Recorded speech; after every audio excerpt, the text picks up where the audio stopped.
ಹೆಂಡತಿ ಹೆಂಗಿರ್ಬೇಕು ಅಂತ? ಗಂಡ ಹೆಂಡತಿ ಅಂದ್ರೆ ಲೈಕ್ ಒಂದು ಕಾಯಿನ್, ಹೆಡ್ ಇಲ್ಲ ಅಂದ್ರೆ ಟೇಲ್ ಇಲ್ಲ, ಟೇಲ್ ಇಲ್ಲ ಅಂದ್ರೆ ಹೆಡ್ ಇಲ್ಲ. ಒಂದ್ ಮುಖದ ನಾಣ್ಯ ಒಂದೇ ಕಡೆ ಇದೆ ಅಂತ ನೀವು ಯೂಸ್ ಮಾಡಲ್ಲ. ಹಾಗಿರ್ಬೇಕು.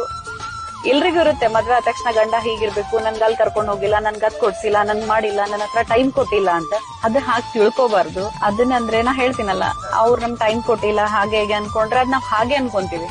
ಇಷ್ಟು ಟೈಮ್ ಅವ್ರು ದುಡಿತಿದ್ದಾರೆ ಅಂತ ಅನ್ಕೊಂಡ್ರೆ ಅದಕ್ಕೆ ನಾವು ಅವ್ರಿಗೆ ಸಪೋರ್ಟ್ ಆಗ್ಬೇಕು. ಆ ಟೈಮನ್ನ ಅವ್ರ ಜೊತೆ ನಾವಿದ್ರೆ, ನಾನ್ ಇದೀನಿ, ನೀವು ಹೋಗ್ ಬನ್ನಿ, ನೀವು ಮಾಡ್ಕೊಂಡ್ ಬನ್ನಿ ಅಂತ. ಹಂಗಾಗಿ ಎಲ್ರಿಗೂ ಹೆಣ್ಮಕ್ಳಿಗೆ ನಾನ್ ಹೇಳೋದಂದ್ರ, ಟೈಮ್ ಕೊಟ್ಟಿಲ್ಲ, ಚಿಕ್ಕ ಚಿಕ್ಕ ವಿಷಯಗೆಲ್ಲ ಜಗಳ ಮಾಡ್ಕೊಂಡು ನನ್ಗೆ ಅದು ಕೊಡ್ಸಿಲ್ಲ ಇದು ಕೊಡ್ಸಿಲ್ಲ ಅನ್ನೋದ್ ಬೇಡ. ಮೇನ್ ಇರೋದು ನಮ್ಗೊಂದು ಕರ್ಮಣಿ ಮಾಂಗಲ್ಯ, ಅದೊಂದ್ ಇದ್ರೆ ನಮ್ಗ ಸಾಕು. ಬಂಗಾರ ಹಾಕೊಂಡ್ರೇನೆ ಅಂತೇನಿಲ್ಲ. ಆಮೇಲೆ ಅವ್ರು ಆ ಟೈಮ್ ಅವ್ರು ಏನಕ್ಕೆ ಯೂಸ್ ಮಾಡ್ಕೊಂತ ಇದಾರೆ ಅದನ್ನ ನಾವು ವಿಚಾರ ಮಾಡ್ಬೇಕು. ಎಲ್ರೂ ಒಂದೇ ತರ ಇರ್ತಾರಂತಿಲ್ಲ, ಕೆಲವೊಬ್ರು ಸುಳ್ಳು ಹೇಳಿನೂ ಹೋಗೋರ್ ಇರ್ತಾರೆ, ಇಲ್ಲ ಹಾಗೆ ಹೀಗೆ ಅಂತ. ಅದನ್ನ ನಾವು ತಿಳ್ಕೊಂಡವ್ರು ಮಾಡುವೇ ಕರೆಕ್ಟ್ ಇತ್ತಂದ್ರೆ ಅವ್ರಿಗೆ ಇನ್ನೂ ಸ್ವಲ್ಪ ಸಪೋರ್ಟ್ ಮಾಡಿದ್ರೆ